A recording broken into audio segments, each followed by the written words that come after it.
So you want to know what cards you need to pick up to beat every single opponent you come across in 2024? Well, this is the video for you.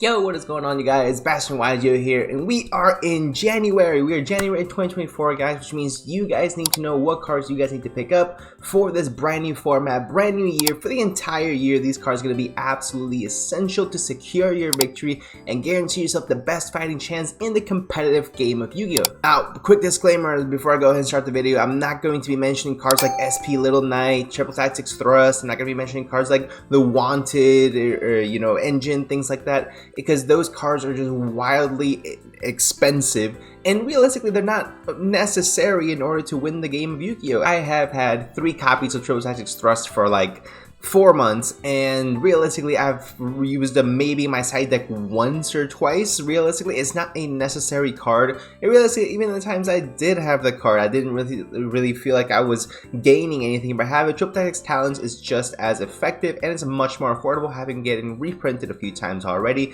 So you can just go ahead and pick up some cheap copies of that as well. We're getting too much into the details, guys. Just go ahead and let you guys know that realistically you do not need hyper expensive cards in this current format in order to play the game, which is a huge lifesaver for all my budget players, for all my hyper competitive players. Stop the cap. You don't need wanted simple spoils in order to win every single match, but it is very nice to go ahead and have those cards. So guys, before we really get into what cards you guys are going to need, we need to analyze the meta. We need to understand what decks are going to be good, what decks are going to be good right off the bat, so we can understand what cards to invest in down the line that are going to be beneficial to us, not just in this format, but in formats moving forward as well. And I'm not going to overload you with like 40 cards you guys need to get. Realistically, guys, I'm just gonna get you guys the essentials. So let's take a look at the brief format right now, guys. So we got our top tier decks right now. We have Rescue Ace, of course, it's still gonna be a top tier deck. We have the Fire Kings, which while it may not be the top tierest of decks, is going to get a lot of representation because it's extremely affordable, extremely budget. It is very powerful for the price range. Realistically, if you are brand new to Yu-Gi-Oh!, this is going to be a fantastic strategy for you guys to pick up, and have quite a few videos on the channel, so make sure you guys subscribe and check them out. Let's see, so we have Labyrinth as well, Manadium,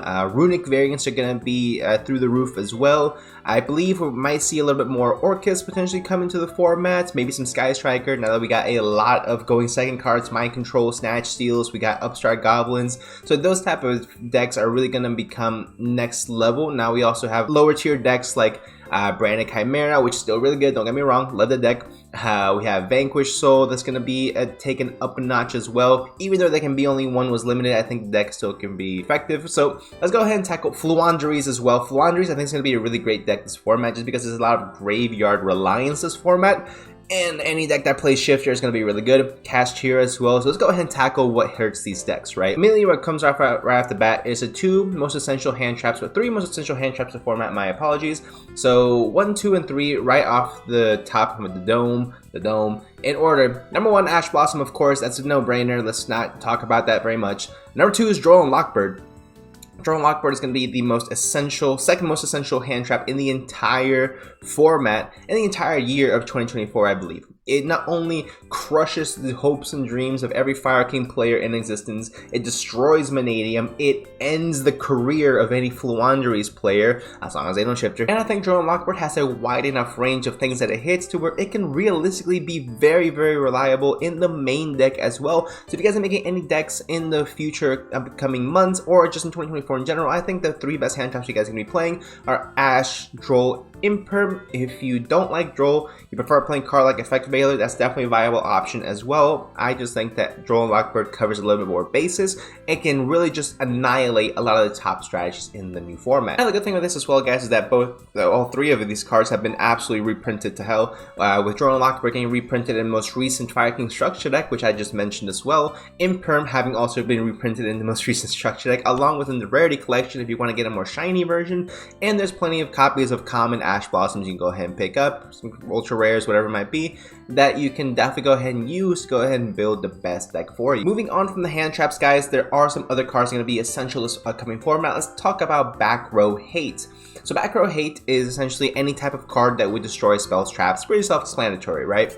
So I think the best cards moving forward, we're not going to be playing cards like Twin Twister, MST. I don't think they're going to be as good as they have been in the past. Lightning Storm has also been used as well as far as one of the best removals cards in the entire game as far as getting rid of monsters or traps. But I think that moving forward, the realistically best cards that you are going to want to use are Cosmic Cyclones and Feather Duster. Feather Duster destroys Labyrinth, as we have seen multiple YCS replays, as well as feature matches, things like that. But also realistically, guys, a Cosmic Cyclone is going to be so good this format, because realistically, when you're going up against, say, Orchist, right?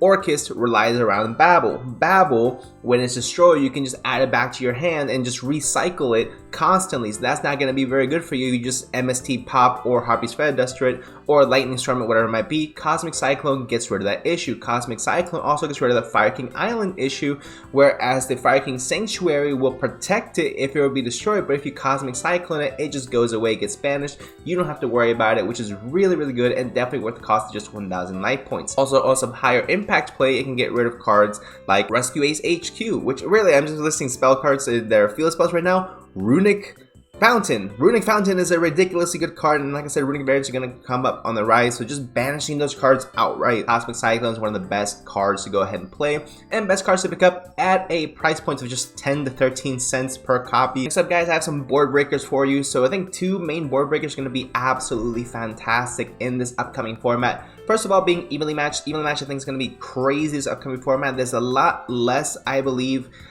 spell and trap negations that are going to be coming up, so I think that having her like evenly matched just banishes everything face down. You don't have to worry about it. Again, graveyard reliant decks in the current format are very scary to go up against, and realistically, guys, the main issue with those decks is that, of course, if they can't get their cards in the graveyard, we just banish everything, then you don't have anything to worry about. Evenly matched is also fantastic because there are some back row decks in the format, like Labyrinth, of course. Rescue Ace absolutely destroys those decks, and in the event that Mananium doesn't set up any type of auto negates, which is going to be really tough, but in the event they don't, evenly matched is going to take care of the majority of the board. Another fantastic board breaker for this upcoming format is going to be Super Polymerization. A lot of the same attributes, same type or whatever decks are running amok, as you will. So I think that Super Polymerization is going to be absolutely crazy this format. Any two monsters with the same attribute on their field, Super Poly, get rid of their entire shebang. They can't respond to it, which is crazy. All you gotta do in addition to that is get some really cheap staples for it. So cards like Garura, cards like what's that? Mud Dragon, Mud Dragon of the Swamp. You can also get cards like Pride of Planet Draco's Stapelia and Starving Venom Fusion Dragon if you guys go up against a lot of dark based decks. You can also invest into Draco Equist or the Gearfried Fusion, but I think those are a little bit more expensive. Not necessary at all, realistically. That's only for very niche scenarios. And even when I was playing them, there's very few times where I actually went into them. I think maybe Gearfried once and then Draco Equist never. So I just had them just in case, but realistically, I think the four best Super Poly targets are going to be also on a budget: Garura, Mud Dragon, Pride of Planet Dragon Stapelia, and Starving Venom Fusion Dragon for everyone to go ahead and use unanimously of what you guys are going up against. These four are going to be absolutely crazy. Next, guys, we have hit the main deck, we have hit the side deck. Let's talk about some extra deck cards. So extra deck cards, number one, I have Pit Knight Yearly. Pit Knight Yearly is going to be really crazy this upcoming format. If you don't use it yourself, you can potentially use it as a penny stock to go ahead and try to invest in, because realistically, Pit Knight Yearly is going to be used in every single Fire King, potentially Rescue Ace, potentially, but every single Fire King variant will be running this card because it sets up an additional interruption. Next card I want to go ahead and talk about is going to be Hida and Dark Charmers. The Fire and the Dark Charmer are going to be absolutely essential in this format.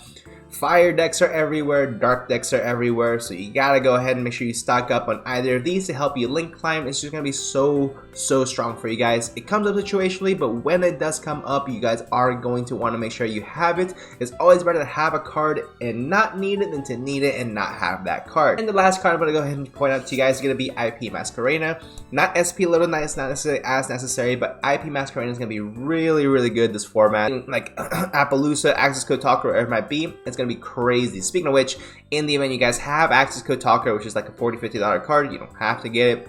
Appaloosa is going to be really good as well. You can also get Borosword Dragon as well as an alternative to Access Code Talker. Not nearly as good, but still gets the job done. In the event you're going this route, of course, and you have spell catchers in your deck, you are going to want to pick up a copy of Selene, which is extremely affordable card realistically because it was reprinted in the rarity collection as well, so you have that going for you.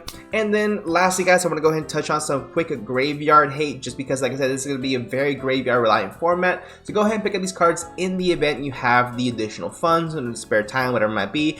DD Crow, Silent Graveyard, Skullmeister, Dimension Shifter, Ghost Spell, Bystials, Abyss Dweller. So that's going to be it for the cards that I think are going to be the most impactful in 2024, guys. Also, pick up your copy of Pot of Prosperity because that came out in rare collection. You can get some super rare copies, very inexpensive.